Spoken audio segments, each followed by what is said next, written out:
শর্তহীনভাবে সাতপন্থীদের মাঠ হস্তান্তরের নির্দেশ। বিভিন্ন প্রতিকূলতা ও দীর্ঘ আলোচনা সমালোচনার পর অবশেষে শর্তহীনভাবেই বিশ্ব ইজতেমা আয়োজনের জন্য টঙ্গীর ইজতেমা ময়দান মাওলানা সাদ কান্দলবির অনুসারীদের কাছে হস্তান্তরের নির্দেশ দিয়েছে স্বরাষ্ট্র মন্ত্রণালয়। সরকারের পক্ষ থেকে আনুষ্ঠানিক নির্দেশনার পর আজ 9 ফেব্রুয়ারি 2025 প্রশাসনের উপস্থিতিতে আনুষ্ঠানিকভাবে মাঠ বুঝিয়ে দেওয়া হয়েছে। স্বরাষ্ট্র মন্ত্রণালয়ের জননিরাপত্তা বিভাগের রাজনৈতিক 6 শাখার উপসচিব আবু সাইদের স্বাক্ষর করা এক বিজ্ঞপ্তিতে বলা হয়েছে, আগামী 14, 15 ও 16 ফেব্রুয়ারি 2025 তারিখে বিশ্ব ইজতেমা আয়োজনের জন্য 9 ফেব্রুয়ারি 2025 তারিখে আসরের নামাজের পর মাঠটি মাওলানা সাদ সাহেবের অনুসারীদের বুঝিয়ে দিতে হবে। সেই অনুযায়ী সংশ্লিষ্ট কর্তৃপক্ষকে প্রয়োজনীয় ব্যবস্থা নিতে নির্দেশনা দেওয়া হয়েছে। উল্লেখিত নির্দেশনার বাস্তবায়নে আজ 9 ফেব্রুয়ারি দুপুর 12টার দিকে গাজীপুর জেলা প্রশাসনের পক্ষ থেকে বিশ্ব ইজতেমা 2025 আয়োজনের জন্য গঠিত অস্থায়ী কেন্দ্রীয় সমন্বয় কেন্দ্রে আনুষ্ঠানিকভাবে মাঠ হস্তান্তর করা হয়। এ সময় প্রশাসনের ঊর্ধ্বতন কর্মকর্তারা উপস্থিত ছিলেন। তো আমরা সরকারের পক্ষ থেকে মাঠ আমরা পূর্বে যারা ইজতেমা আয়োজন করেছেন তাদের কাছ থেকে মাঠ আমরা বুঝে নিয়েছিলাম। আমাদের দায়িত্ব হচ্ছে যে মাওলানা সাদ সাহেবের অনুসারীগুলোর কাছে সেই মাছটা আবার প্রস্তাব আমরা সেই কাজটাই এখানে এইখানে অর্থাৎ টঙ্গী ইজতেমাতে আসলে ইজতেমা করতে পারবেন কিনা কোনো শর্ত সেখানে ছিল? শর্তের কথা এখানে আলোচনা হয়নি। যিনি আমাদের জেলা প্রশাসকের প্রতিনিধি হিসাবে ওয়াহেদ সাহেব তিনি নিজেকে বলেছেন, এটাই আসলে মূল কথা। এখানে যে আমরা গ্রহণ করলাম, আমরা হস্তান্তর করলেন, এর মধ্যে এটাই বলা আছে স্বরাষ্ট্র মন্ত্রণালয়ের চিঠির আলোকে এই যে 14, 15, 16 আমরা ইজতেমা করবো এবং 18 তারিখে আমরা বুঝে দেব। মাঠ হস্তান্তরের পর মাওলানা সাদ কান্দলবির অনুসারীরা সন্তোষ প্রকাশ করেন। তাদের মতে এই সিদ্ধান্ত বিশ্ব ইজতেমার সুষ্ঠু আয়োজন নিশ্চিত করবে এবং ধর্মীয় দিক থেকে এটি একটি গুরুত্বপূর্ণ পদক্ষেপ।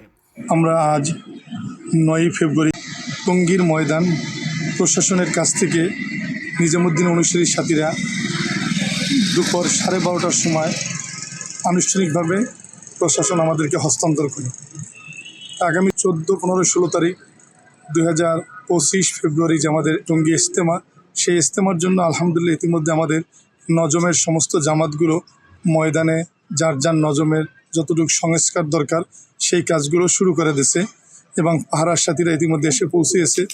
আলহামদুলিল্লাহ ময়দান প্রশাসনের ভাইরা, গাজীপুর সিটি কর্পোরেশনও তারা ময়দান সংস্কারের জন্য, পরিষ্কারের জন্য তারা কাজ চলমান রেখেছে। আশা করি প্রশাসনের সহযোগিতায় এবং আমাদের সাথীদের অক্লান্ত পরিশ্রমের ফলে আমাদের নির্দিষ্ট সময়ের আগেই ময়দান পরিপূর্ণ ইজতেমার উপযোগী হবে। এবারের বিশ্ব ইজতেমা বিশেষ তাৎপর্য বহন করছে, কারণ ইতিহাসে এই প্রথমবারের মতো শবে বরাতের রাতে বিশ্ব ইজতেমা অনুষ্ঠিত হতে যাচ্ছে। শবে বরাত বা লাইলাতুল বরাত ইসলাম ধর্মাবলম্বীদের কাছে অত্যন্ত গুরুত্বপূর্ণ একটি রাত, যা ক্ষমা, দোয়া এবং ইবাদতের জন্য বরকতময় হিসেবে বিবেচিত হয়। বিশ্ব ইজতেমার সময় এই রাত পড়ায় এটি ধর্মীয়ভাবে আরও তাৎপর্যপূর্ণ হয়ে উঠেছে। বিশ্ব ইজতেমা শুধু বাংলাদেশের নয়, বরং পুরো মুসলিম বিশ্বের অন্যতম বৃহৎ ধর্মীয় জমায়েত। লক্ষ লক্ষ মুসল্লি প্রতি বছর টঙ্গীর তুরাগ নদীর তীরে এই আয়োজনে অংশ নেন। এবারের বিশ্ব ইজতেমায় বিশেষভাবে শবে বরাতের কারণে দেশ বিদেশের মুসল্লিদের উপস্থিতি আরও বেশি থাকবে বলে ধারণা করা হচ্ছে। মাঠ বুঝিয়ে দেওয়ার পরপরই প্রস্তুতি কার্যক্রম শুরু হয়েছে। নিরাপত্তার দিক থেকে প্রশাসন সর্বোচ্চ ব্যবস্থা নিচ্ছে বলে জানা গেছে। সার্বিক শৃঙ্খলা বজায় রাখতে আইন শৃঙ্খলা রক্ষাকারী বাহিনীও প্রয়োজনীয় প্রস্তুতি গ্রহণ করেছে।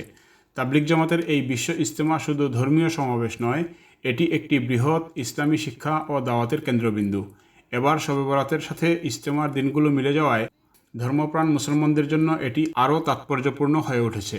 প্রশাসনের সময়োচিত সিদ্ধান্ত ও সুষ্ঠু ব্যবস্থাপনার মাধ্যমে বিশ্ব ইজতেমা 2025 সফলভাবে সম্পন্ন হবে বলে সকলেই আশাবাদী।